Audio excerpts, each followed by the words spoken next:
Okay.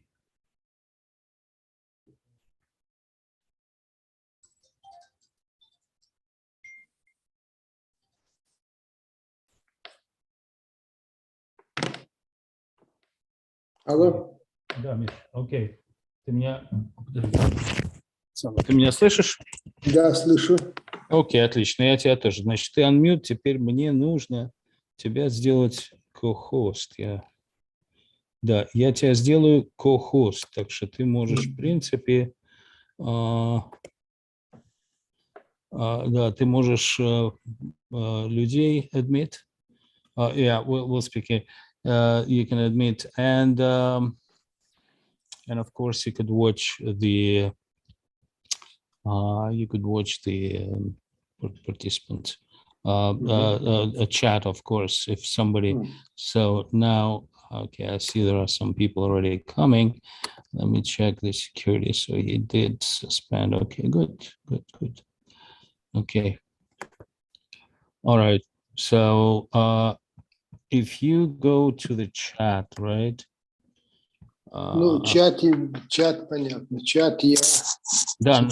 Well, the question is that if you see somebody doing something inappropriate on chat, you can you should be able to remove that person. Usually, you have to look. Секундочку, Граф, подожди. Yeah, well, listen, put yourself on mute. Секундочку. Unmute yourself. Mute Алло? yourself. Да. Mute yourself. Золик, привет.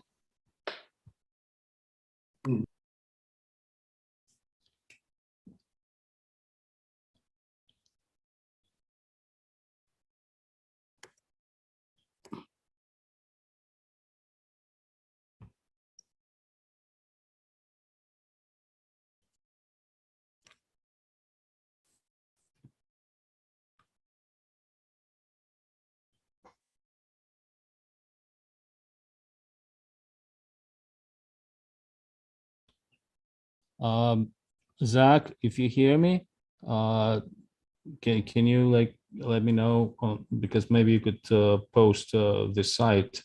I'm not sure where am I gonna copy it from. Let me see, maybe I could go to.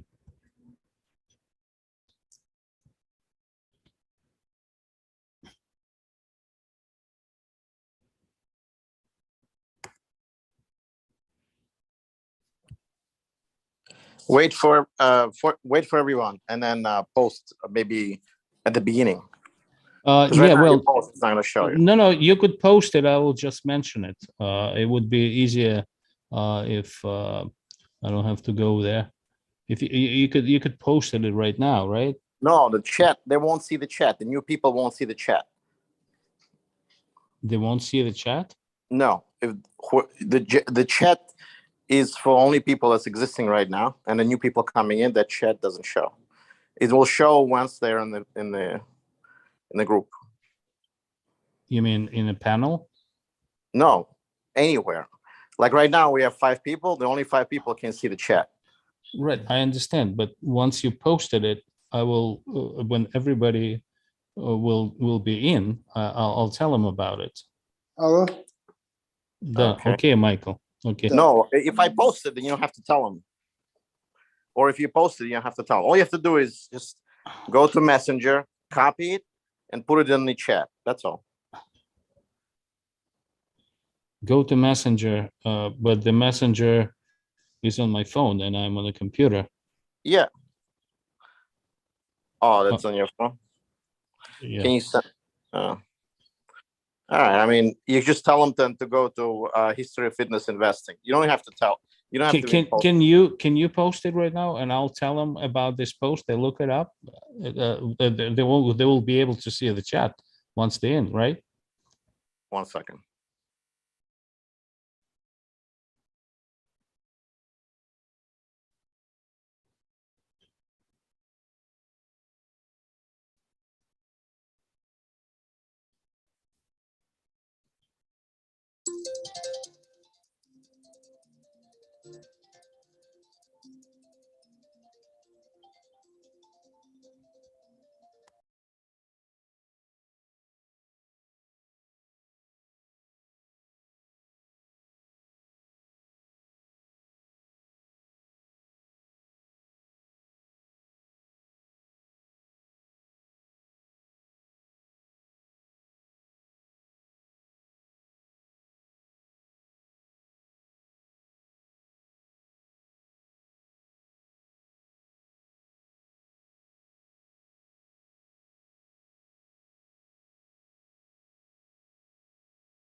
Okay, Zach, I got you.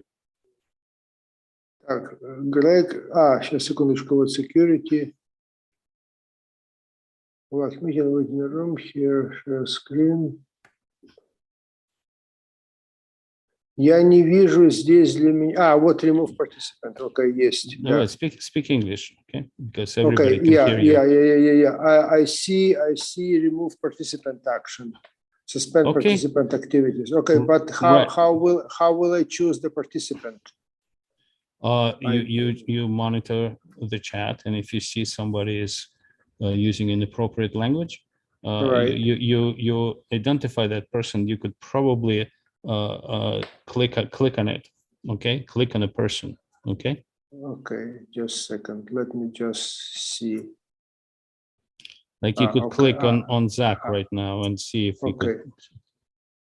Okay. Everybody who is posting. Okay. Okay. You'll see their name. Let Okay. me see. Okay. For example. Okay. I see remove. Okay. I can see how to do it. Okay. Good. Okay. All right.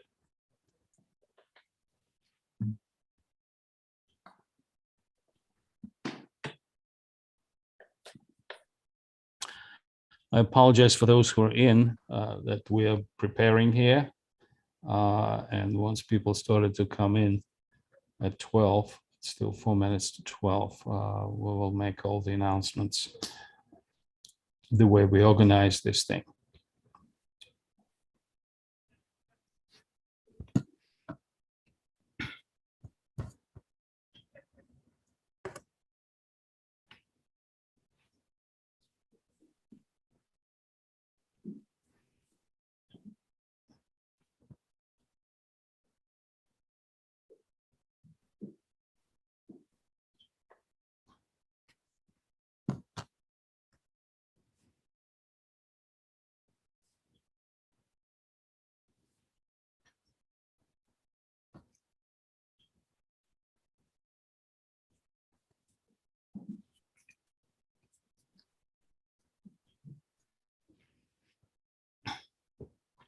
So anyone who wants to communicate with me, please use the chat. All the visual and verbal communication is shut off. That's to make sure that bombers won't interrupt.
Hi, Howard.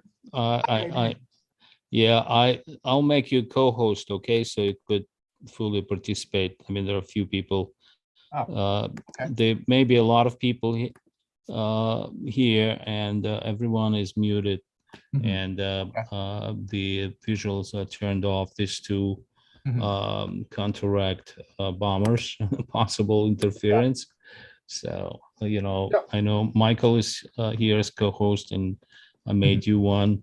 I only want to make people that I personally know, just to make sure. Good plan. Yeah.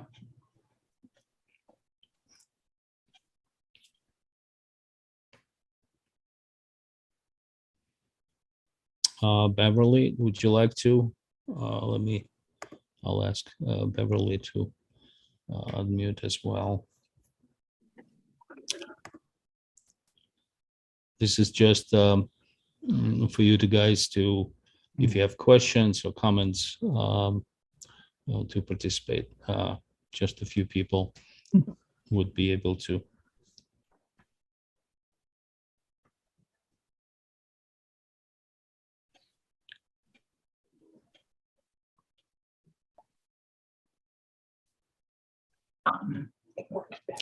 Yeah, I'm gonna wait for maybe a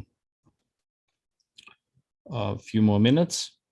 Maybe we'll make 5-7 minutes to see that everyone joins. Howard, you also have an ability to admit people, so Okay.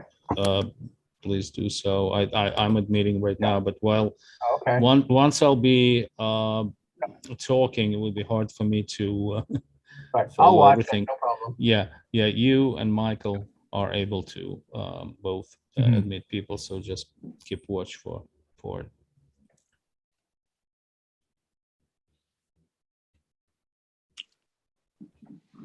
So for those who joined, hello, welcome.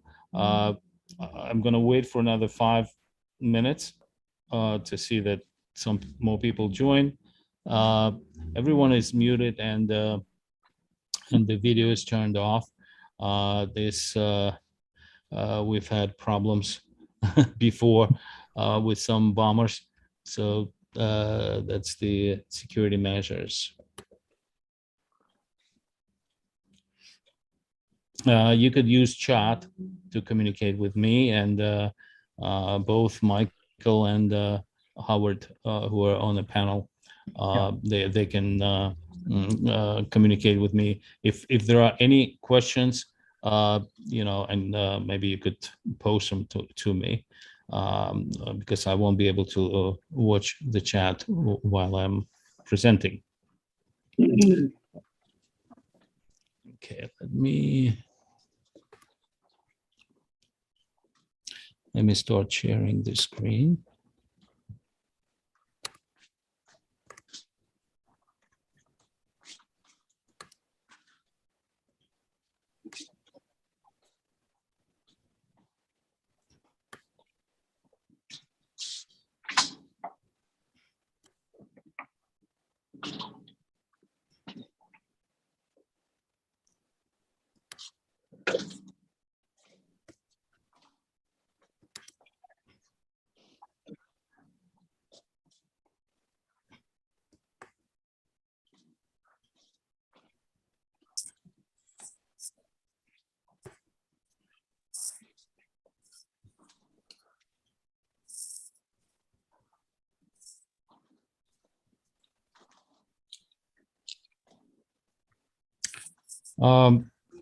Okay, I think I have it here. Let's see, let's go as well.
Hey, Howard, could you start the recording? It's in upper left corner because. Oh, is that, hang on.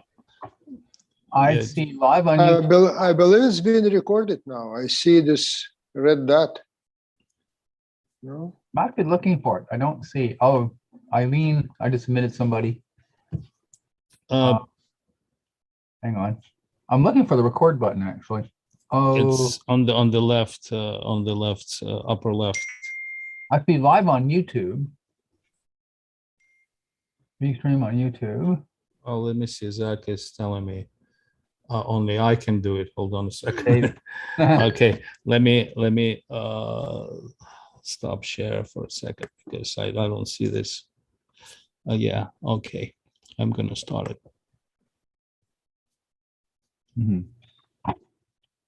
Okay, I've done it.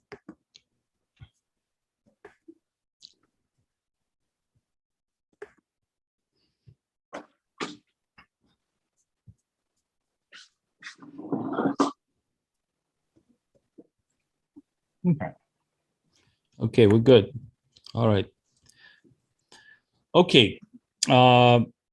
Welcome everyone. So we're going to start now, and as people come, Howard and Michael will let them in. Okay, so this is the presentation about the social war and the First Mithridatic War. So my name is Greg Ryzhak. I'm not accredited anywhere. I'm not a professional historian. I'm a history buff, and Greco-Roman history is a particular passion of mine.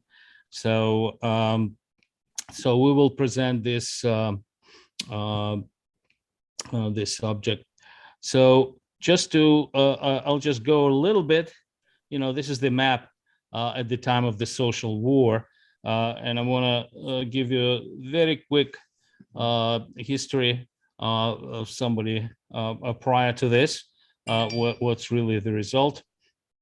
Why this all came about? So let me see.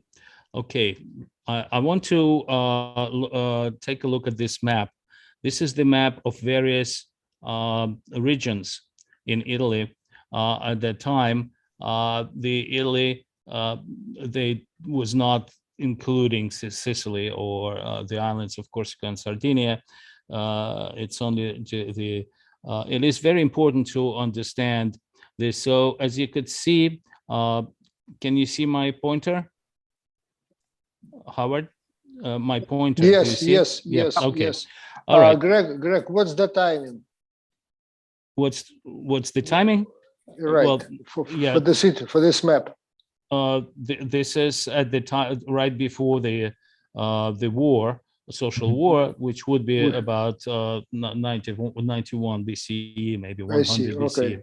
Okay. So as you could see, this is the region. This is not the Roman holdings. This is just the names of the region, but it's important to understand ethnic background here. So you see Rome is right here, and this is Latium and Campania at the bottom. So this is where the Rome begins. Romans are Latins. This is in the European language, Latin. And so they are right here. Campania that's where the Naples is right now. And also, as you know, the Pompeii and Herculaneum are famous Roman cities. Now, this is Etruria. This is the Etruscan territory of Etruscan. It's regions. This is Umbria. I mean, some of that, as you know, still exists. There is Umbria right now in Italy. There is a Tuscany that's kind of related to this. I'm not going to go up north because most of the action happened south of of that area. So there is also Apulia and Calabria right here, and Lucania is on this side. And of course, the most important part is Samnium.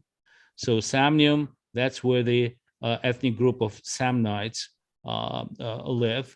And this is the probably the heart of the revolt that happened.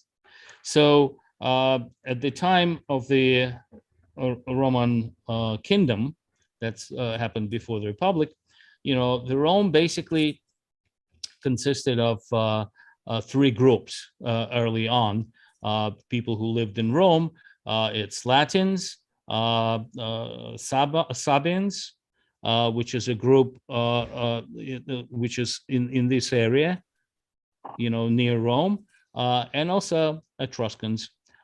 We know this by the mythology or legends about you probably may have heard about the rape of some nice women, and also, of course, we know that at the time of the kings, they were called Rex. There was out of 7 kings known to us, 3 last ones were Etruscans. So Rome started to expand first among the Latin tribes surrounding it, expanding, and eventually there was a war with various tribes. And eventually, the most bitter wars that happened were Samnite wars that happened between, there were 3 Samnite wars between 343 and 290. And this was the most difficult ethnic group to subdue for Romans. The Apennines mountains that goes across the not across, but all the way to the length of the peninsula. They go through Samnium, a lot of it. So it's a territory, mountainous territory, hard to conquer. So the Roman citizenship was eventually awarded to various groups, and but not to all. It all depends on how they joined the Rome. And they had different kind of social strata there. So this map basically shows this is the Roman territory at the time of social war. So this is very important because if you see there is this kind of like violet color, this is the territory of Roman territory at the time, right before the war. And now then you see the yellow area, and this is the area of insurgency. As you see, this is the Samnites territory and also Marsi territory right here. And I don't know if it's orange or this is the areas that joined the insurgency later on. Greg?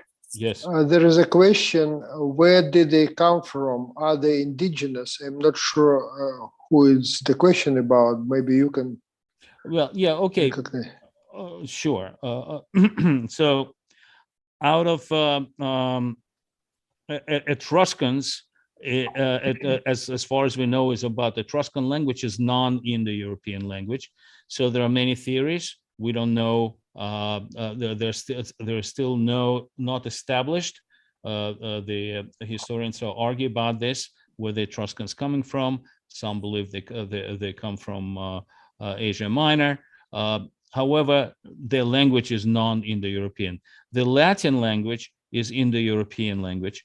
So the Indo-Europeans expanded into Italy in the general expansion from the Pontic steppes. This is the steppes between Black and Caspian Sea. From there, the Indo-European languages started to expand into Europe. It happened between 2000 and 3000, not exactly, maybe between 1000 and 3000 BCE. So a lot of tribes came here, probably mixed with the indigenous people. We're talking about the people that lived there from the original expansion of Homo sapiens, and also through the later on migration of Anatolian farmers that basically happened in Neolithic period, maybe into Europe, sometimes maybe about 5,000-6,000 BCE.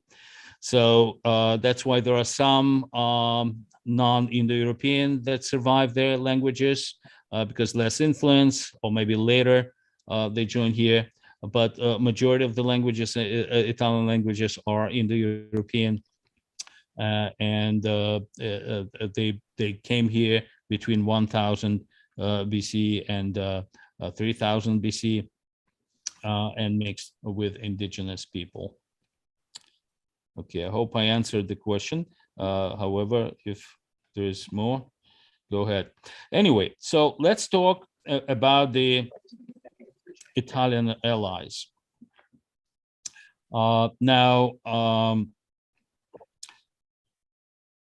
So social war is started in 91 and ended approximately in 87 BC.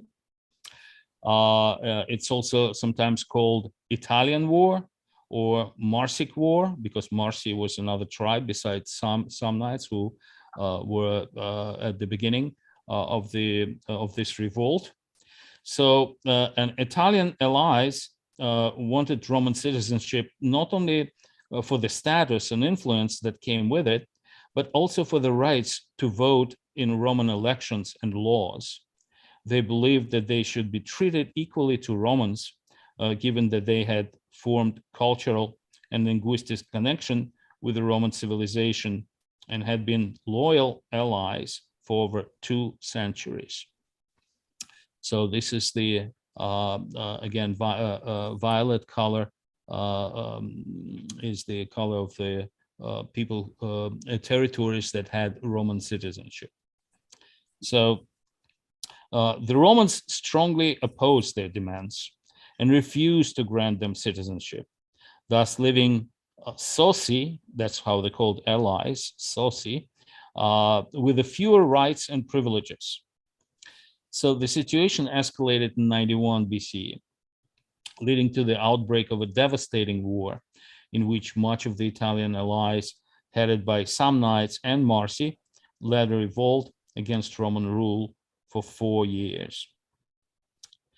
Most of the Etruscan, Umbrian, and Latin tribes, again, let me show you the, so you see, this is Etruscan tribes, Umbrian tribes, and Latin tribes, right?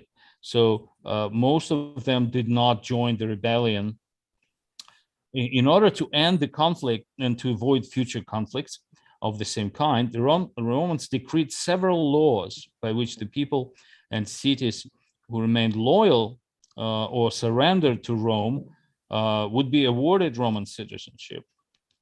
By 87, and this is just general statement, Roman victory was complete and citizenship had been extended to all peninsular Italy. So they did the wise move, even though they won the war. The war called social war, basically to distinguish it from other civil wars that happened on the Italian peninsula that will be a subject of other presentations. But yeah, you could actually see it as a civil war that is traditionally called social war. This is for Roman citizenship. So they may ask. The Romans Greg, didn't consider Sicily, Sardinia, and Corsica part of Italy during this period. Cisalpine Gaul, which is up north in this area, was also not legally considered Italian territory until 42 BCE. Greg, when it had been merged into. Greg, may I ask question? When it had been merged into Italy. I hear some disturbance. I don't know where it's coming from. Greg, I am trying to ask question. Okay. So I just want to clarify. Okay, Michael. So, let me see. Did Michael? Hold on a second. I have to look at the chat here. No, my question was verbal. Hello? Hello. Greg, Mikhail's trying to talk to you. Okay. Hello?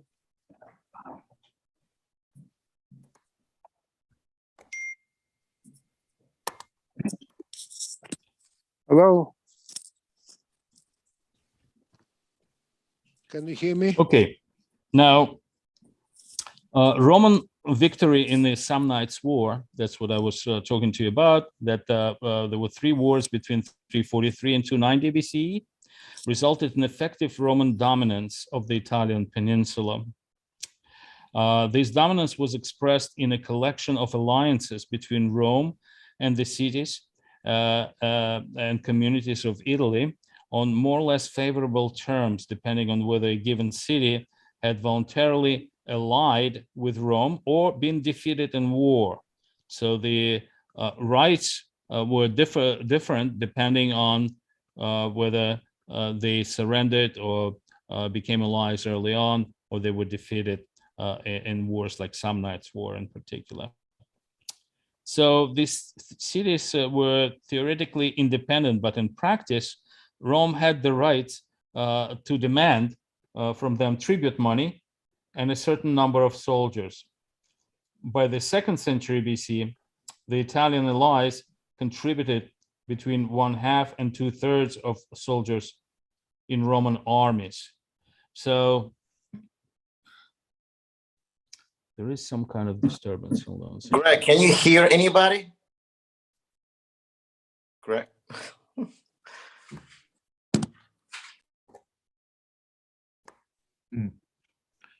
I don't know whose disturbance coming from. Is it coming from me, or they're only? Greg?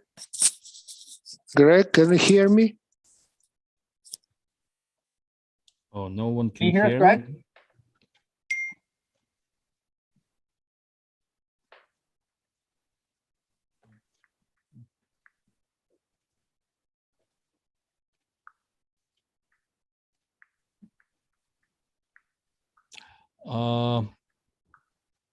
Okay.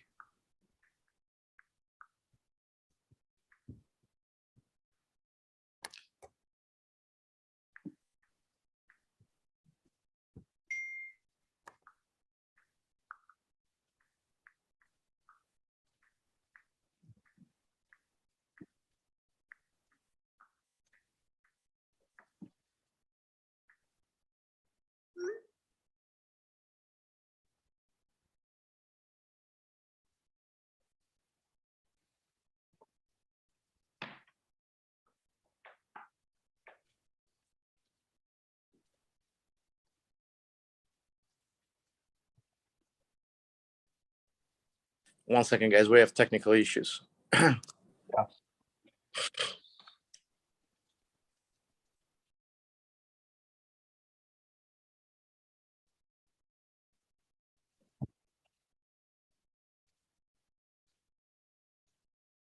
Greg will come back in a second. I think it's just an issue with his microphone. Okay. Sorry. Okay, no problem. Yeah. Just so that you know, while he's coming back, just a little bit of our group. You know, we're History Most Ancient, and we do have a YouTube channel. And the YouTube channel is called History's Fitness Investing. It's mostly history. Basically, we talk about Middle Eastern ancient history, such as Greece, Rome, Mesopotamia, Sumeria, Akkadian Empire, and we do modern as well. Let me see. I think Greg is back. Greg, you back? One second.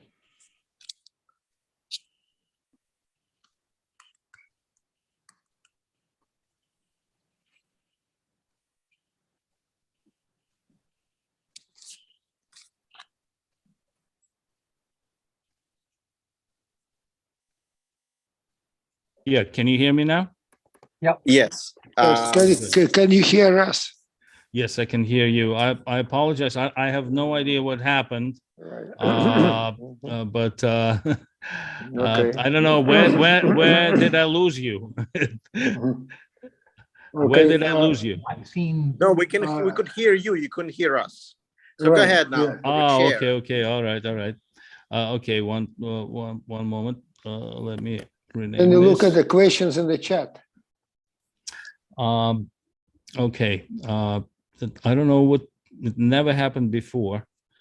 It's really strange, but I'm still kind of hanging a bit here.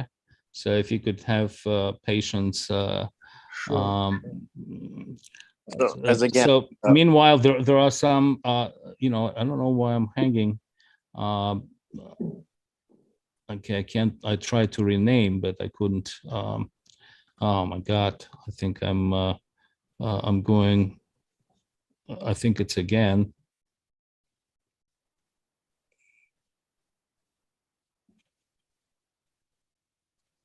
Hello, still there? Oh. Yeah, I'm here. Okay, I don't know what's going on with my computer. That's never happened before. It says internet connection unstable for whatever reason. Oh, that must be it. I don't know. Why is it so bad today? Okay. Now let me share the screen.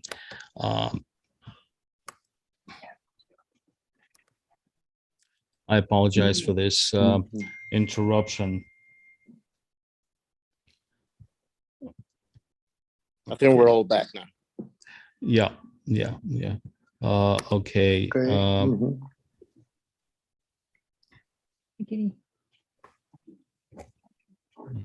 I think it's my yeah. I apologize. I think it's my internet that's had the problem.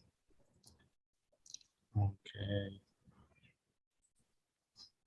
All right. So I guess you heard me. There were some questions you said. Yeah. Do you want to read it to me? Yeah. Okay. Just a second.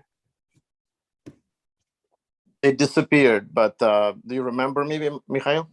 Yeah. Okay. Well, the question was, oh, they disappeared. Okay. I remember my question. Okay. I can ask this one. Was the desire to get Roman citizenship the main or the only reason for the war? Yes.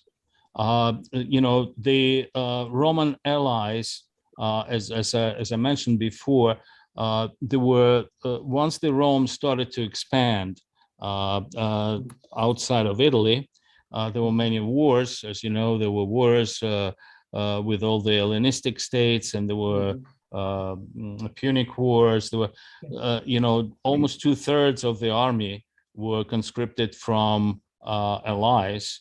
So it was both allies and Roman troops. They were fighting this war. They were, they were friends. They were like in the same army, but the Roman allies didn't have the same privileges. They had no say into the ruling because Rome ruled them, but they could not vote for the leaders, for consuls, for anything. They could not be elected. There were many other privileges, but they could be conscripted. So they felt that there is a huge injustice, and they felt that they contributed to Rome equally, and they should have equal rights. So it was a general discontent among the population of Italy, those who were not, and especially between Marsi tribes that is here and Samnites that is there. These were the most because they're quite populous, and then yeah. There's another question. What was the purpose of the wars? Which basically is the same question, right? I understand. Yeah, the purpose was that the Roman citizenship should be extended to all allies, that they're equal contributors, and they do all the obligations, and they should have the same rights. This is the human rights issues, Right. early on. Yeah. No taxation without Right. participation. Okay, so the Romans could take tribute money from the and also soldiers, so number of political proposals had attempted to address the growing discrepancy, whereby Italians made a significant contribution to Rome's military force while receiving disproportionately small shares of land and citizenship rights. These efforts came to a head under the impetus of Marcus Livius Druzes in 91 BCE. So this is Marcus Livius Druzes, and he was the tribune of plebs, okay, and he lived he was born in 124 BCE and was assassinated in 91 as a result of his efforts. So he was Roman politician, reformer, and of course he was most famous as tribune of the plebs in 91 BCE. Just to explain, the tribune of the plebs had the ability to veto any kind of laws proposed by Senate.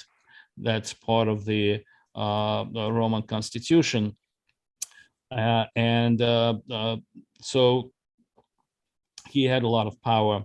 The Senate was afraid of the abuse of that power because it's happened before under the Tiberius and Gaius Gracchus.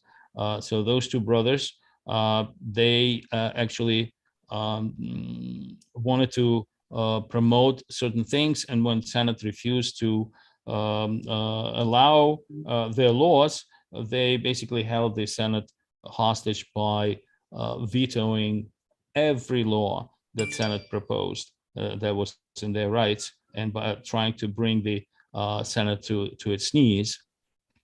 So as a result, the Senate already had, by the way, they both been assassinated as a result of it. That's how they react. So now there is a new person, Marcus Livius Druzes, that embraced this idea about the allies, human rights idea. So Cicero was later, of course he lived later, reports that Druzes was, about his character, was a principled and conscientious youth. It is important to understand what led to introduction of the reforms for the expansion of Roman citizenship to Italian allies. The most important issue which Druzes and his backers sought to address concerning the composition of juries at trial for extortion. The Romans had the jury system. And again, in 122, Gaius Gracchus has made the juries of these courts composed entirely of wealthy equites instead of senators. So the senatorial class was the upper class, equites were the middle class. And as a part of this, his effort, he made the juries mostly composed of equites. And of course, senatorial class was very, very much upset by this because they could decide. So because that gave the equestrians great judicial power, this fact was resented by senators. By late 90s, a growing number of eminent senators came to believe that the equestrian monopoly had to be ended. Appian, which is another Roman historian, he lived maybe 150, 200 years later. He's a Greek historian from Alexandria, but he was part of the Roman Empire at the time. So he actually moved to Rome in 120. And he was also writing about this period, and he wrote about Druzes, that he proposed to include 300 equites into the Senate, so the expansion of the Senate, and that the jurors would henceforth be drawn from the enlarged pool of senators. However, Livy stated, a Roman historian, said that Druzes introduced juries comprising of the mix of senators and equites with no enlargement of Senate. That's an important issue. Druzes' legislation attracted powerful opposition from Senate. Senators in Roman Republic were deeply wary of one individual gaining extraordinary personal power in the model of the Gracchi. Now, late in 91 BCE, Druzes turned towards soliciting support from the Italian allies.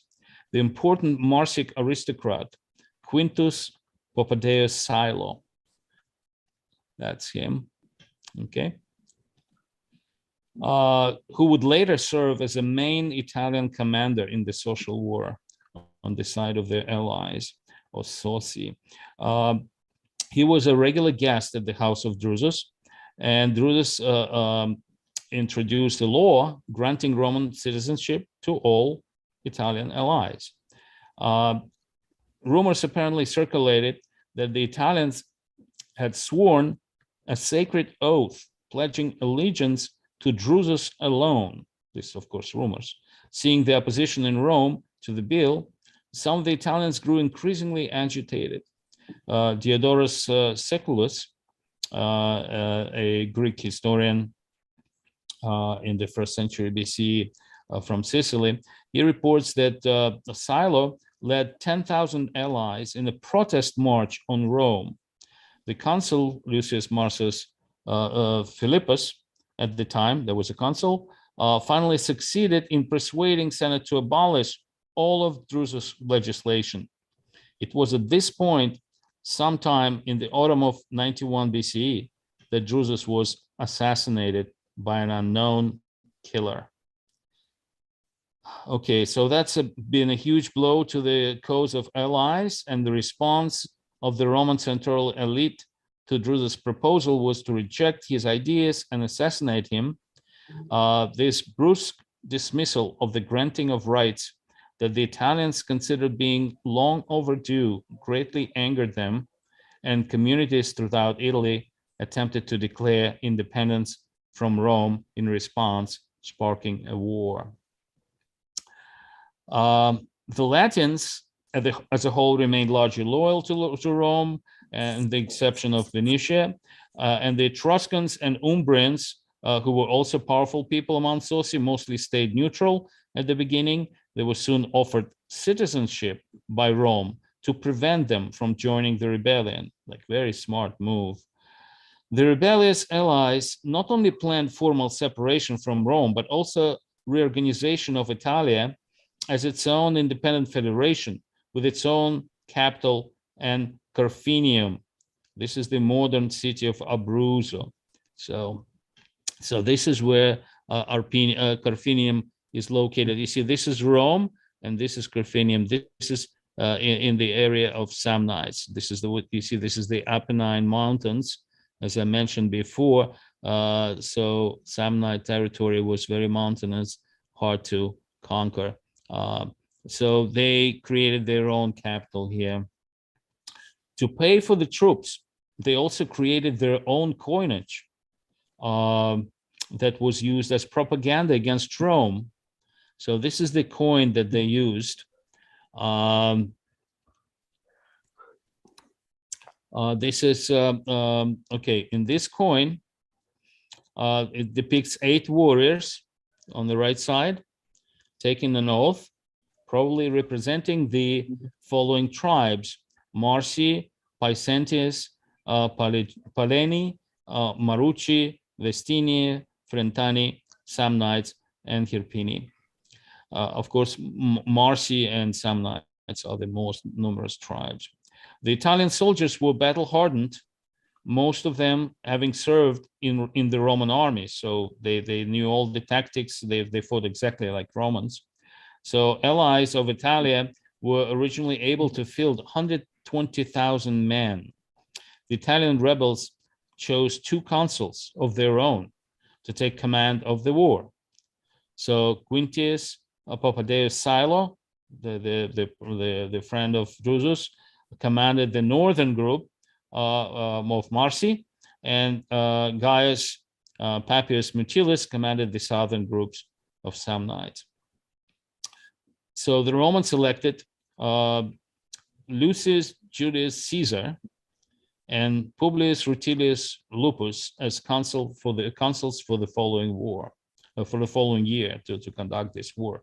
Of course, Lucius Julius Caesar is not it's of the family of Caesar, but it's not a direct ancestor of Caesar, but he's a relative. I think he was a brother of Caesar's grandfather. So Caesar was to command the southern front against the Samnites. We're talking about 91. Caesar was born, Julius Caesar that we know was born in the year 100, so he was only 9 years old at the time. So Caesar was to command the southern front against Samnites and their allies, while Lupus was commanding the northern front against Marsis. So Caesar was, okay, at this time, there were two most famous and most capable generals, as you know, and we're going to talk about them later. So I just want to come back to this map so we could see where things are happening. Maybe even here. So Gaius Marius and Lucius Cornelius Sulla, these are the two leading military commanders, and they were assigned to this war, both of them. So Sulla was assigned to Caesar to fight in the north, and Gaius Marius was assigned to Rutilius to fight in the south. In central Italy, Gaius Perpenna, a lieutenant of the consul Publius Rutilius Lupus, suffered a defeat at the hands of Italian general Presentius. Perpenna lost 4,000 men, and the remnants of his force was transferred to the army of Marius. In Lucania, let me show you where the Lucania is right here in the south. So in Lucania, lieutenant of the consul of Lucius Julius Caesar lost 800 men when the Italians set fire to his camp. Sextus Julius Caesar attempted to head off Italian reinforcement going to the siege of Asania and was beaten up, and with the loss of 2,000 men. So, again, I'm talking about in the beginning, the Romans suffered all kinds of losses. So they really had a big problems. The Italians were winning. So Italian consul Mutilus invaded Campania and took the city of Nola. So this is the Campania, this is the city of Nola. Campania was part of the Roman allies that did not revolt against Rome.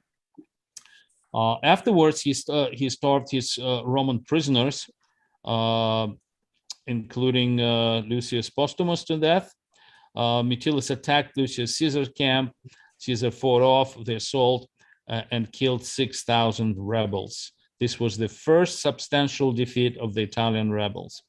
On July 11th, the consul Rutilius was ambushed by Marsi, and the rebels killed 8,000 of Rutilius' men. So there was a setback. However, here Gaius Marius, finally the most capable command of separate division, he arrived and during the aftermath of Marsi ambush, captured their camp there and attacked the Marsi from the rear, routing them with heavy losses. The Marsi and Marrucini were defeated in battle. Marius working in tandem with Sulla. There is a lot of rivalry going on between them that actually resulted in the civil war later on. In Volturnius Valley, the Samnites under Marcus Ignatius ambushed Lucius Caesar, still managed to fight his way through, but with the loss of a lot of men. Okay, now this is very important. Consul Lucius Caesar returned to Rome and pushed through the... Yes. Greg, sorry, there is a question. Please explain why terms Italy are being used. As I understand, Italy did not become so until united. Thank you. Well, it's just Italy is used to explain the region, not the nation, not the country. It's the region, you would say, like Italian peninsula. And in not to list all of the allies separately, we just call them Italians. That's not how they identified themselves at the time at all. We just use it for convenience. So the Italians are the allies that were not part of a Roman citizenship. So there were Roman territories and Italians of the rest. I hope I answered the question. So now, so Caesar returned to Rome, the consul, Lucius Caesar, and he pushed through the law called Lex Julia. Caesar is of the clan of Julia, which is original Latin clan, which gave Roman citizens to any Italian with Latin rights and made eligible for citizenship any Italian who has not taken up arms against the Romans. This marked the turning point of the war. Many Italians flocked to the Roman standards, depriving the rebels of manpower. So this was the turning point when Lex Julia was introduced. Everyone who is not rebelling are now given citizenship, and that turned the whole war around. So Pompeius, yeah. Anyone wants to say something? Sorry, that was me. Sorry. Okay. So Pompeius Strabo, who by now had been elected one of the consuls for the next year, attacked and defeated rebel column, trying to march to Etruria, killing 5,000 rebels, and another 5,000 died while trying to get back across Apennines. So Lucius Porcius Cato. Greg, sorry, there is another question. What did the soldiers feel about these seemingly senseless wars? Well, I guess the answer is nobody asked them. No. Yeah, nobody asked the soldiers, but okay.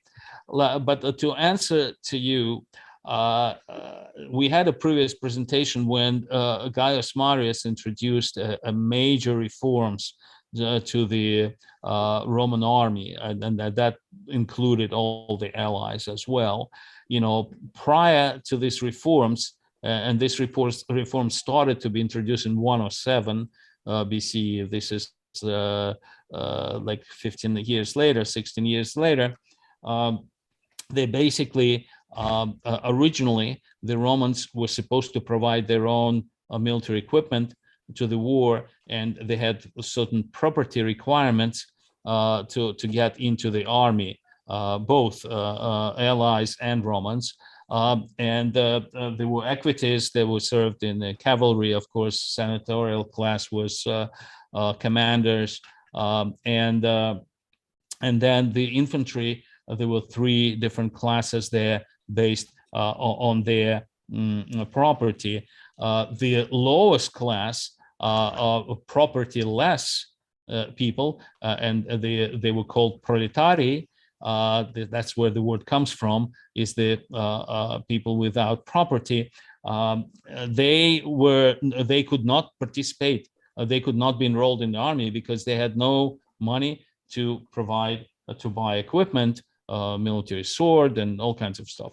So as a result, the army was limited. So the main the main reform of Gaius Marius, I mean, there are many different things, but this one in particular, he reorganized the whole army by enrolling these people, proletari, into the army and making it that the army supplies them with arms, and the money usually comes from Senate.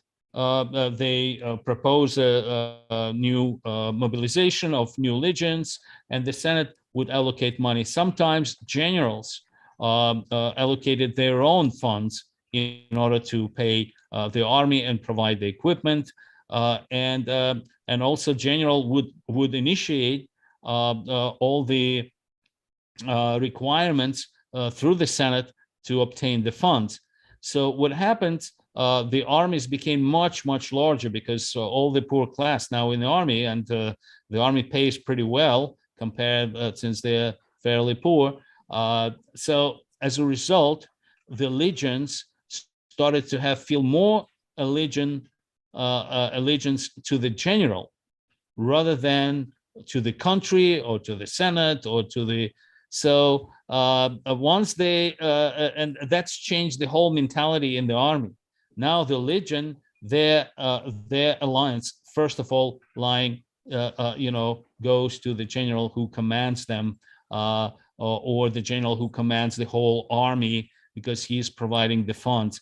That's later on during the period of empire led to. By the way, when they select, they sometimes selected their own leader that they call imperator, which became an emperor later on. And that's why there were so many emperors appearing and fighting during the civil war, the imperial period.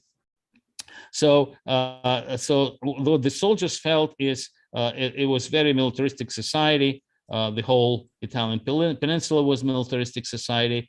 They most of all felt their allegiance to their generals, and of course,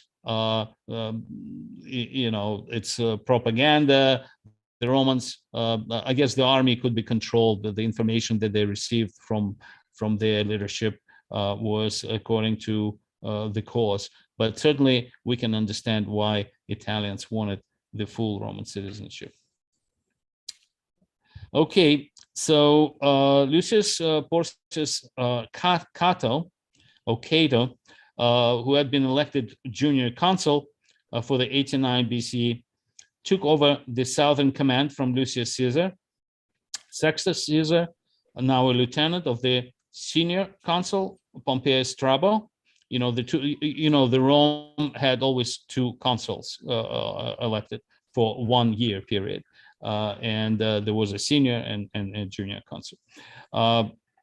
So Strabo was caught in a rebel shifting camp outside of Asculum. So this is where Asculum is. Okay, and fell upon them, killing 8,000 of the scattering the rest. The consul Cato engaged Marci in a battle near Fucine Lake. This is around this area, Alba Fucinis. Okay, so now it's getting north. So it's close to Alba Fucinis. He died in an attempt to storm the enemy camp. Sulla then took command of the southern front in a huge battle near Asculum. Now, Pompeius Strabo defeated the Italian relief army of 60,000 men. The city capitulated soon after. In the south, Sulla, now praetor, moved on the offensive. He started to besiege Pompeii and Herculaneum. This is in Campania. It's in this area. Greg, Yes. There's a question. How did the widows of the soldiers fare? How the widows of the soldiers fare? Well, that unfortunately I wouldn't be able to answer. At some point, you have to acknowledge that you don't know. Right. Yes, Yeah. I definitely don't know that. If they couldn't pay their bills, they were sold into yeah. slavery. I haven't been a widow myself, but Yeah. all right. So eventually, what started to happen is the Romans started to take over. I think I go for too long in descriptions of various kind of stuff, various kind of campaigns. So I don't want to go through all these tedious details. So by the end of 89 BC, most of the rebel leaders were dead in the north, and the last pockets of resistance were being mopped up by Pompeius Strabo. And in the south, only the Samnites remained a threat. At the beginning of 88 BC, the war was largely over, except for Samnites, the old rivals of Rome, and still held out. It is likely that the war would have continued for some time had Rome not made concessions to the allies, it is assumed that the Lex Julia was closely followed by a supplementary statute called Lex Plotia Papiria, which stated that registered male of an allied state, Italian state, could obtain Roman citizenship by presenting himself to a Roman praetor within 60 days of the passing law. This law granted Roman citizenship to fellow Italians who had rebelled against Rome. So now the Romans, finally, they were defeating the rebels, but they still, it's their allies. They wanted to use the army. They didn't want to destroy them completely. So now they came up with the last law, Lex Plota Papiria, and now they allowed everybody, even it's like a general amnesty. Even if you participated, in the rebellion, you get amnesty, and if you come within 60 days to praetor, Roman praetor, you get the citizenship, and that's basically stopped the war because it didn't make sense. Now, even though Romans won this social war, they still gave Italians the status. So they lost the war, but they got what they wanted. So that's basically what happened. So this is general description of what social war was about. This is the time it started and ended. Rome lost battles, but wins wars. Lex Julia, allowing allies who are not participating in the in revolt to become Roman citizenship. And then Lex Plotia Papiria is allowing everybody, even if you're a rebel, in a general amnesty. And then Roman citizenship was extended to the whole Italian peninsula. And then after that, there is a war between Sulla and Marius. This is the two leading military authorities. So that's the end of the social war part of the presentation. So just to say the losses, it is estimated that approximately 50,000 were killed on each side as a result of this war. Just think about the population was not as big as it is right now at that time. So this is the 91 to 88. The population of Rome at the time, probably around 400,000. We know later on it's increased tremendously once the Roman citizenship extended. We know that at the time of Augustus becoming an emperor, the Roman population was about 1 million people, but at this time it's probably around 400,000.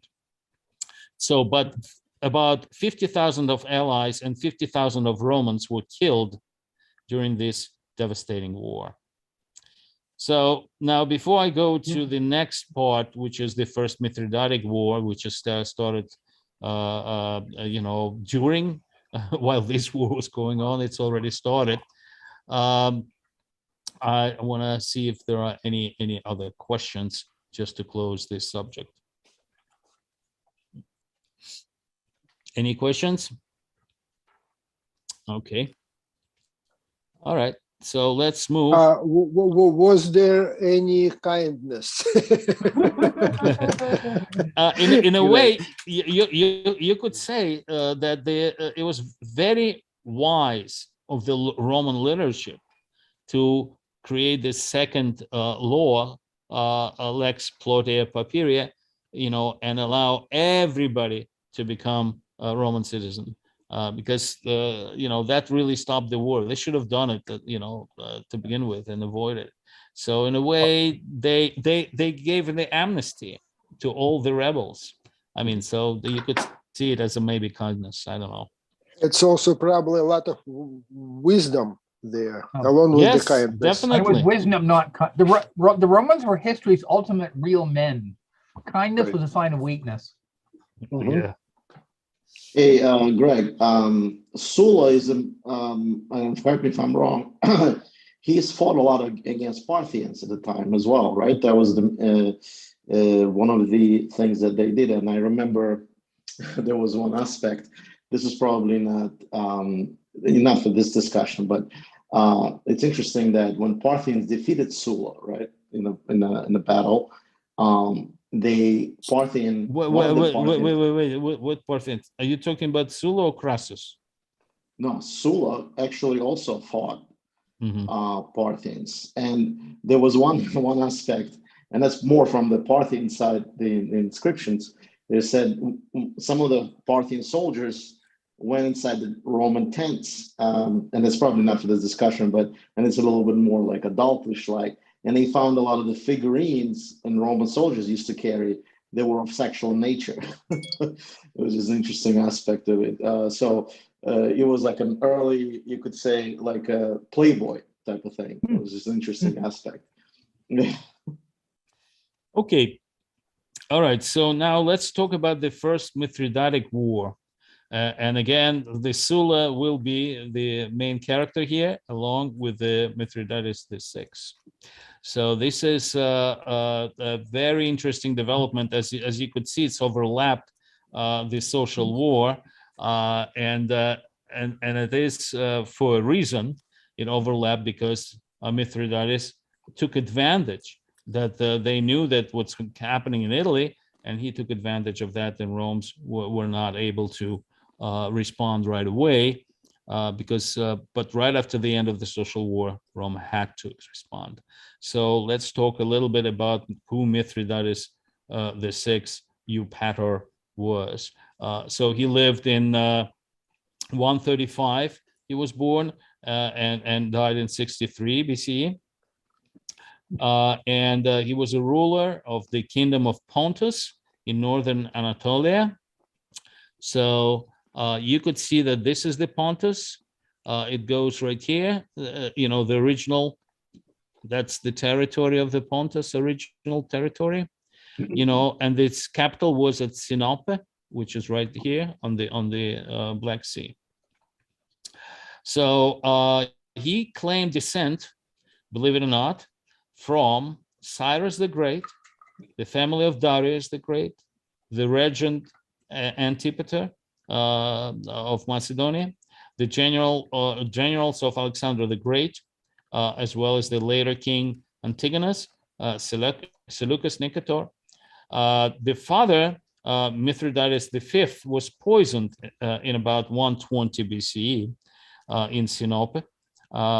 He was only, Mithridates VI was only 14 years old, and his mother, Lodius VI, became regent. She favored his younger brother. Mithridates escaped from his mother's plots against him and went into hiding. He emerged from hiding and returned to Pontus between 116 and 113 BCE and was hailed as a king. He was the oldest brother, after all. By this time, he had grown to become a man of considerable stature and physical strength. He could combine extraordinary energy and determination with considerable talents for policies, organization, and strategy. Mithridates removed his mother and brother from the throne, imprisoning both of them, and became a sole ruler of Pontus. He started to expand and came into conflict with Bithynia. So this is the Bithynia to the west of Pontus. So Bithynia is this point, just here is another map so you understand. So here it's kind of shows the original Pontus in the red color, and then this brown color is the Roman territories, and the light brown here is the protectorate of Rome. So that's the territories that kind of like Rome protected. So Bithynia was under the protection of Rome, and he started to expand in there and came into the conflict. So Rome was involved in the social war at the time when it started in 89 BCE, and there were only 2 legions present in all Roman Asia. These legions combined with Nicomedes IV of Bithynia army, they eventually invaded Mithridates' kingdom of Pontus, but Mithridates won a decisive victory, scattering Roman-led forces. His victorious forces were welcomed through Anatolia. The following year, 88 BCE, Mithridates orchestrated genocide of Roman and Italian settlers remaining in several major Anatolian cities, including Pergamon and Tralles. So at this point, so this is the Pergamon right here, he expanded after defeating Roman legions. There are no Roman forces left there. He expanded through the whole Asia Minor, and he killed every Roman and Italian settlers. As many as 80,000 people are said to have perished in the massacre, the episode known as the Asiatic Vespers. So this is so Mithridates posed as a champion of Hellenism, but this was mainly to further his political ambitions. Whatever his true intentions, the Greek cities, including Athens, defected to the side of Mithridates and welcomed his army in mainland Greece, while his fleet besieged the Romans at the Rhodes. You know, the Rhodes is a little bit here, the island close. Let me see. Yeah. So this is the Rhodes right here. So that was the Roman territory. As you could see, this is the Roman territory, but now the whole Greece rebelled and went on the side of Mithridates.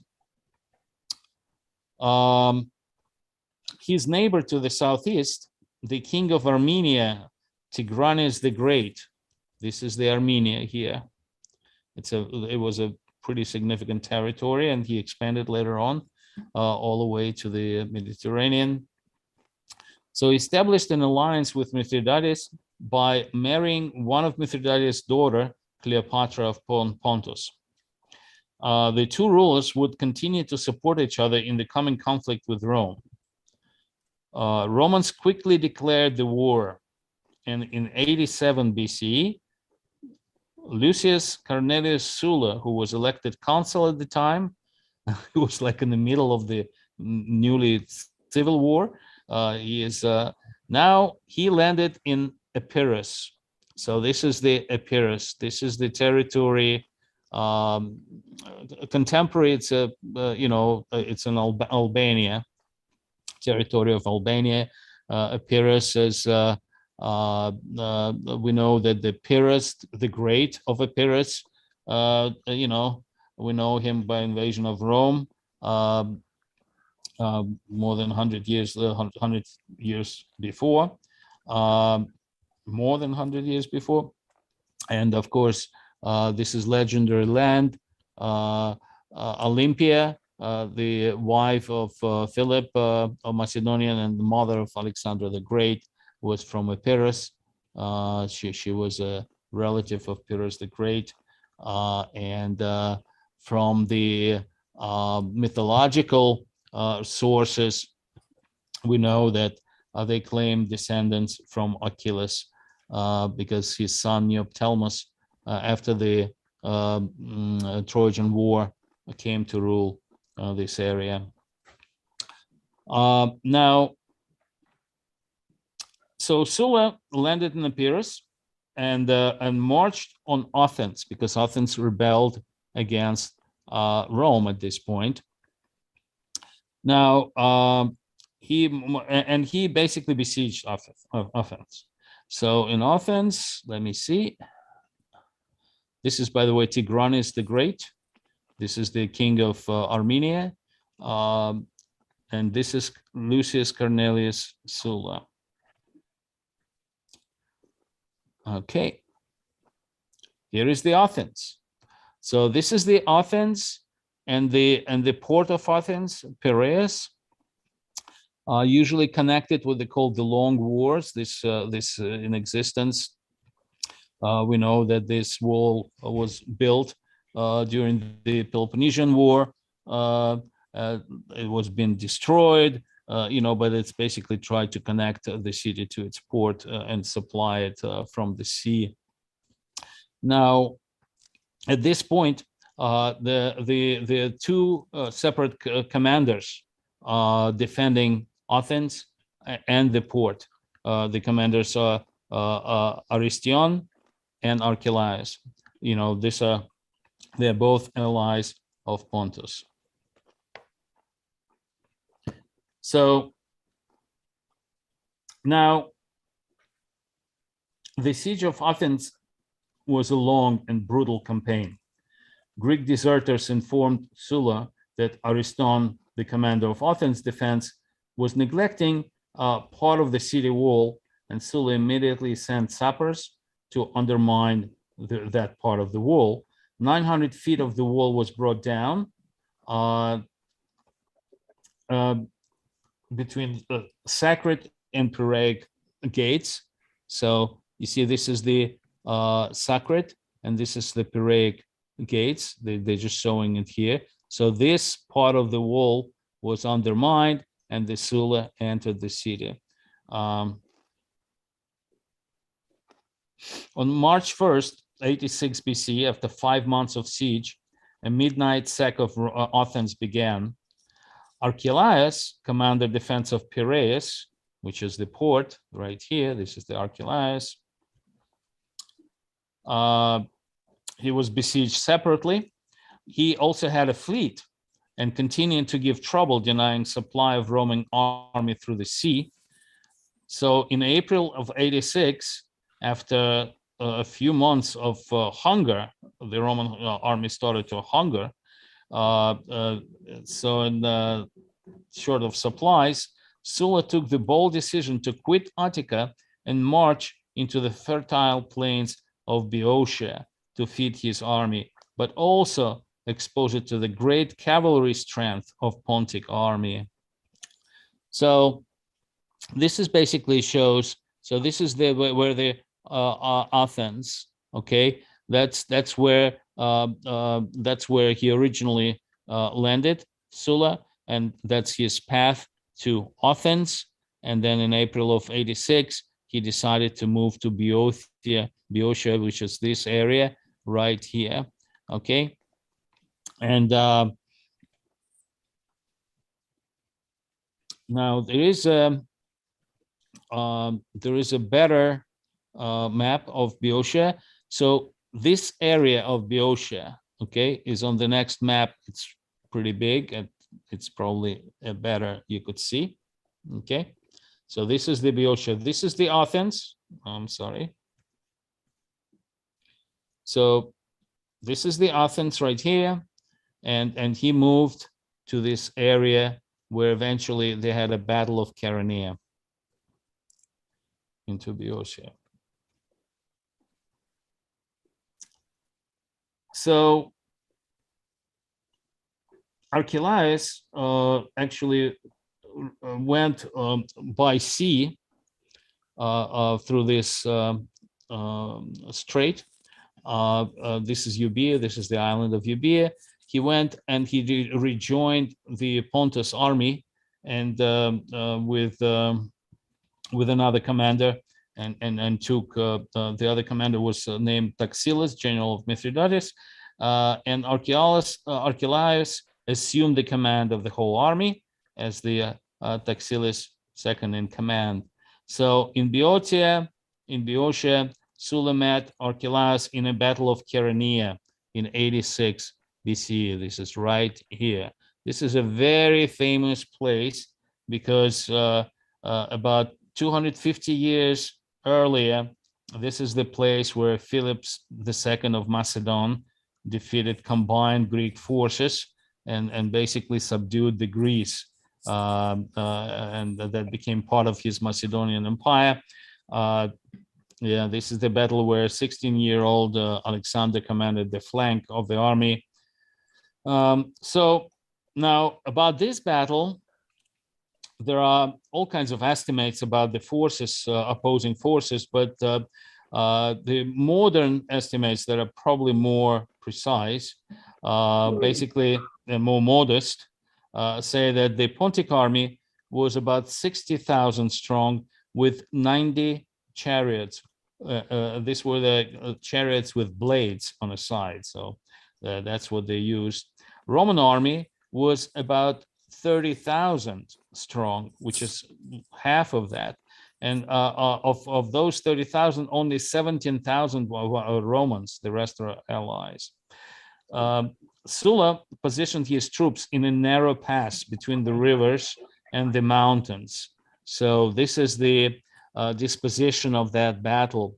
So you see, these are the mountains here, and this is the river. So Roman troops are much smaller. They're red here, and they're yellow here, and the cavalry under Murena is right here, and all the green troops are the Pontic troops. The Sulla, of course, they used already legions and cohorts structure of the army, and Pontic army in the Greek style use the phalanx formations. Greek? Yeah. There is a question. Was it customary to have multiple wives? I don't know what's the relation to the events. Multiple wives for Romans, no. They only could have usually one wife. Well, they could have rich Romans could have some maybe something on the side. There was kind of all kinds of stuff going on, but no, they generally had one wife. They had extensive laws of divorce. You could divorce your wife and remarry multiple times. It was very common. It's not like in a later Christian morals where you couldn't divorce. But for the Romans, it was a normal. You just had to return the whatever money originally. The Macedonians often, at least the Macedonian men often took multiple wives, and usually one of the wives murdered the other wives at the first opportunity. That's what happened to Alexander's wife. That's right? What Alexander's first wife did. I think Paris's wife got fed up with him being married, took on a couple of barbarians as well. And so Roxana. Roxana. And handed an island over to one of his enemies. So the answer to your question is sort of. Yeah, I'm not sure it was common among the people, but maybe some kings or rich people, maybe they could just do it. But I don't think it was common in Roman society. The men liked it, the women didn't. Well, yeah. Okay. So now this is the disposition of the army. Okay. And Sulla, so he positioned specifically in this way, in this narrow passage, so he could not be outflanked by a larger army. So Pontic chariots attacked first, but Roman legions stepped aside, creating passages, and the horses went there. Basically, horses would not attack the solid lines of infantry. They're just like it's against. They would turn around somewhere or turn sideways. So once the Romans opened the passages, nothing drivers could do. The horses just went in there. So once they went there, the Romans, there were troops waiting for them on behind and also on the sides, and they were at this point attacked on all sides. The Romans legions linked back. They were completely surrounded, and they were attacked by javelins on all sides. And Pontic army was demoralized by this spectacle. Sulla was very skillful to identify the weakness. He realized that the Pontic army demoralized, how they massacred their chariots. So he moved cavalry.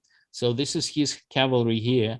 So he decided to move it to the left flank and attack the cavalry right here. So Archelaus, when he saw, he immediately sent cavalry, some of the cavalry on the other flank in order to attack on that side, but Sulla saw what happened, and he took part of the cavalry and immediately went back and attacked before even Archelaus' cavalry could reach this area. So because of the dislocations, he attacked this force, and when they shifted further, he attacked the side of the phalanx, and that's the weak spot. The phalanx is strong only up front, but if it's outflanked, it has no different. They couldn't regroup fast enough. Greg? Yes. Sorry, there is a comment from Beverly. Wealthy Roman men generally had a well-educated, often widowed woman in addition to a wife. Wives were meant to have children, preferably males. End of comment. Well, because men were privileged in this society. They could be warriors, they could be statesmen, and women could not do any of that. So it was for a woman, they would have to just get her married and provide some funds, for her dowry. So it's only kind of a problem for a parent, while the male would be able to support himself and become a warrior or a statesman or I don't know if it's the poorer folks, he could be anything else. So yeah, that's because of the privileged position of men. Obviously that's why they wanted. So anyway, once he attacked the side, he immediately realized, once he created havoc, he immediately ordered the general advance, and the legions advanced on the phalanx up front. But because it was already kind of crumbling, they managed to rout the whole entire army, and the commander, second in command Taxilis, fell into Roman hands, and Archelaus escaped with what remained of his force across the channel to Chalcis in Euboea, which is right here. So from Chaeronea, he escaped, and now he crossed the channel here into Chalcis. This is the Euboea. I just wanted to show you so you understand on a larger map. So this is where the Chaeronea battle happened, and he escaped here. This is the Euboea island, and there is a channel, and this is the Chalcis right here. So Sulla was actually the very talented general, and he defeated army more than twice his strength, completely annihilating most of it. So this year, when Marius and Cinna became consuls, because while he was there, he already were kind of in a war status with Marius, and Cinna was the prefect of Rome. They took over while in his absence, and they were chosen the consuls. So once they became consuls, they sent a force under Lucius Valerius Flaccus to apprehend Sulla and deal with Mithridates. So basically, they ordered Flaccus to arrest Sulla, take over his army, combine with his own, and then destroy Mithridates. So when they met Flaccus and Sulla with their army, they met in Thessaly. This is the Thessaly right here. Okay, so the Sulla went there with the army, and they stood against each other. So neither army made move. But both armies set up separate camps and waited for the other to attack, because they were assumed that there would be an attack. Nobody wanted to betray their commanders, but no attack came. And after some time, Flaccus' soldiers began to desert in favor of Sulla, at first slowly, but with some time increasing numbers. And eventually Flaccus had to break camp or lose his entire army. Well, we have to remember Sulla was a legendary commander at this time, and he just had a tremendous victory. His troops were very loyal. So meanwhile, Archelaus, who had withheld, wintered in the island of Euboea, which is right here, he was reinforced by 80,000 men brought over from Asia Minor by Dorilaus, another Mithridates general. Both Sulla and Flaccus decided not to waste Roman troops to fight each other. Flaccus took his soldiers and headed for Asia Minor. So from this Thessaly, when they met, Flaccus went all the way here and to the Bosphorus and crossed it into the Asia Minor to deal with this, with Mithridates. Sulla moved his army back to Boeotia. He went back to Boeotia from Thessaly here. He went back here, and he just moved it just a few miles from Chaeronea. He went back from Thessaly, from there into Boeotia, and here he went a few miles to this area called Orchomenus. And here he met with the forces of Archelaus, reinforced by 80,000 other troops. So Battle of Orchomenus happened in 85 BC.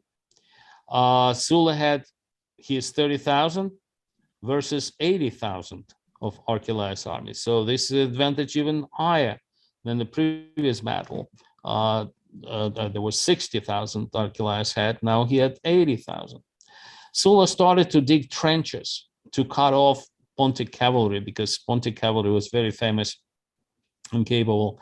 And Archelaus, he realized that the diggers are really creating obstacles for his cavalry, so he decided not to wait and attack the diggers. Sulla rallied the troops and battle started kind of spontaneously. Legions stood against attacking cavalry, and a battle became stagnant. After a while, cavalry retreated. Then chariots attacked Roman front rank. Romans were using all kinds of digging before that. So once the chariots attacked, Romans retreated before chariots, and chariots didn't realize that behind Roman lines there were pikes. They were right in the earth. They were digged in the earth, spikes, and the Romans retreated between the spikes, and it was too late for the chariots to realize that there are spikes, and many of them were impaled on those spikes. And the rest retreated in panic and ran into their own phalanx, completely destroying it, destroying the line, creating chaos there. They broke the line. That's the worst thing that can happen. And when Sulla saw that, he immediately ordered attack before phalanx could regroup, and routed the whole army, because phalanx is strong when it's holding the line, which is hard to break. But once they're broken, and they're broken by their own chariots, he got in, and they panicked, and the phalanx and the whole army was routed completely. The remnants of Greg? Yes. Sorry, there is a question. Where did the armies get food from to feed many thousands? Well, sometimes they had supply lines, but mostly they fed off the local population. Depending on how friendly they are, they either paid for it or they took it, confiscated. That's how they fed. But they also carried supplies with them. One of the Marian reforms were to create mules who would carry the equipment and food supplies. every unit of 8 men had 1 mule. So that's how the Romans did it. But if you don't bring enough supplies, then you feed off the local area. So once the remnants of those army, they retreated into the camp. They were greatly demoralized, and the next day they tried to resist, but were pushed into marches and massacred. So Sulla created all Greece. He cleared all Greece from Pontic troops.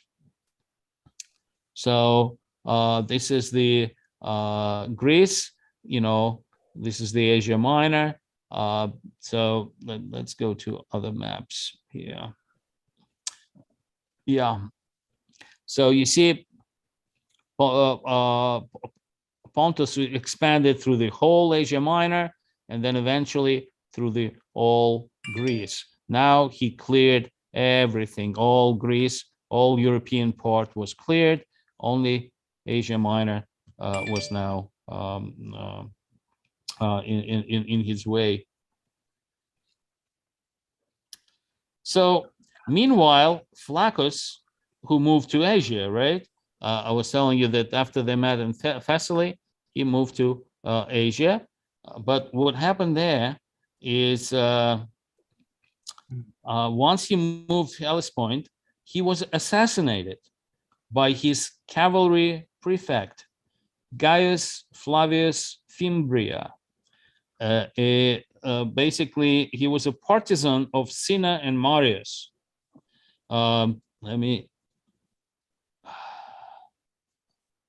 That's him. That's a Gaius Flavius Fimbrius. So he had his own ambition. He was very capable general. He was commanded the cavalry. He was second in command, and he assassinated his superior because he wanted all the glory to himself. He actually was known that by the time like he became powerful, because he participated in the purge of Marius and Cinna's enemies in the city, followers of the Sulla, and he actually was known that he was the one who killed the father and brother of future triumvir Crassus, Marcus Licinius Crassus. His father and brother were killed during that purge.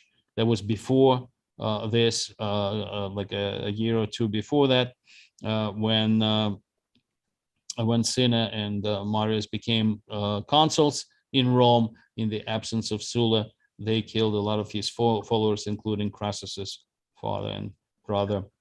So once he assassinated Flaccus, he was very capable general, and he successfully conducted Rome's ongoing war against the Mithridates. He recovered much of the province of Asia.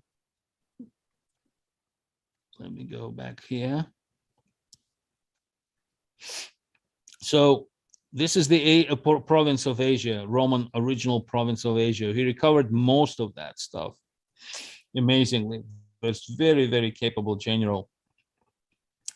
So he ravaged the surrounding and treating conquered provincial with much savagery. It was very cruel man, having gained admission to Ilium by declaring that as a Roman he was friendly.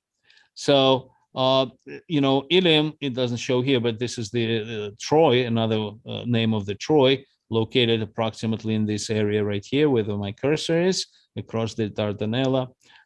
Just let me see if it's on some other map, not here. Well, anyway, so Ilium is right here. So he said that, that the Romans claim their ancestry from an Aeneas, who was nephew of King Priamus of Troy during the Trojan War. There is all this story, Aeneids by Virgil, where the Romans are Trojans, so they're a friend of Troy. But at this point, the Troy or Ilium is friends of Pontus. So he said that as a Roman, he's a friend, so they should let him in. Once they let him in, he massacred the inhabitants and burned the palace, burned the place to the ground. And this is an event known as the Second Sack of Troy. So Sulla also crossed over to Greece, from Greece to Asia. He and Mithridates met personally to negotiate the terms at Dardanus. Dardanus is also a city very close to Troy, like in this area. This trade is called Dardanella trade because of an area called Dardania on the Asian side. Greg, Yes. question. So this guy, who created performed second sack of Troy, Fimbria. Who did he assassinate? All the local population of the city. He assassinated somebody. Oh, he assassinated Flaccus. Flaccus was his commander. He was a second in command. He was the one who was sent to arrest Sulla from what I previously was saying, but he had to leave because his army started to defect to Sulla. But once he crossed, he was assassinated by Fimbria. And now Sulla, meanwhile, he met Mithridates separately, and because Fimbria reestablished Roman hegemony over the cities of Asia Minor, Mithridates' position was completely untenable. Yet Sulla knew what's going on with Rome, that he had to come back to Rome as soon as possible because Marius and Cinna are really controlling the Rome at this point. So he offered uncharacteristically mild terms to Mithridates. They met in that place near Troy. Mithridates was forced to give up all his conquest, surrender any Roman prisoners, provide 70 ship fleet to Sulla, along with supplies, and pay a tribute of 2 to 3 gold talents. That's a huge amount. In exchange, Mithridates was able to keep his original kingdom, which is right here, the orange or red, and regain his title of friend of Roman people. Then Sulla turned his arms against Fimbria, who was Sulla by this time had a legendary status, and Fimbrian's army started to defect to his side. Seeing that there is no chance of escape, Fimbria committed suicide with the assistance of a slave. So that's how the whole war ended.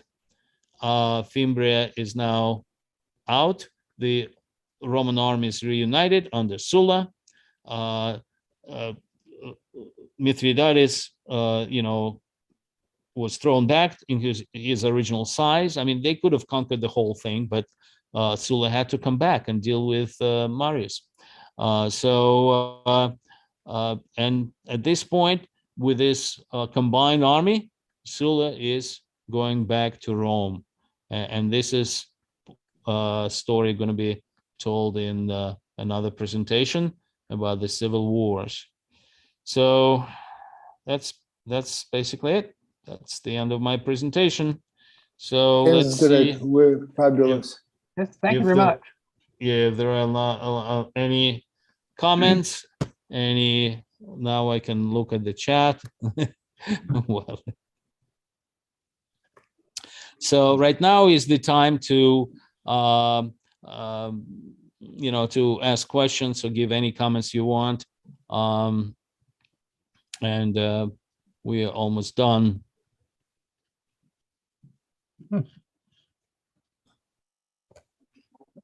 Okay. I don't want to, I could probably, let me stop sharing. Let me see who is still here. I can, hopefully, I'm just thinking yeah. Oh. Okay, anyone want to say anything? This is the time because we're gonna finish in a few minutes. It's anything you want to know. And I know we are part of the history, mostly ancient. Let me see, do I still have this link here? Did Zach? Yeah, so I posted the link. You may want to look it up. You could see a lot of presentations that are made on YouTube. You also join the group, History Mostly Ancient, and see all previous presentations and the future. So see, I posted the link there. Is omnicarta.org still workable? Yes. Oh, okay. Yes, the other one is omnicarta.org. I can if anyone wants to I'll have the speak. link here in a second. Hang on. There it is. Yeah. If anyone wants to speak at this point, you could raise your hand, and I will unmute you. We could do.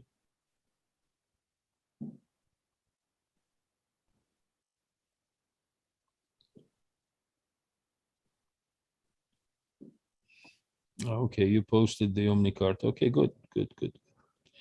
Okay, so thank you for for listening. I hope it was interesting, and hope to see you next time. Okay. Thanks again, Greg. Okay. Yeah. Take Take care. care. Thank you. All right. Bye.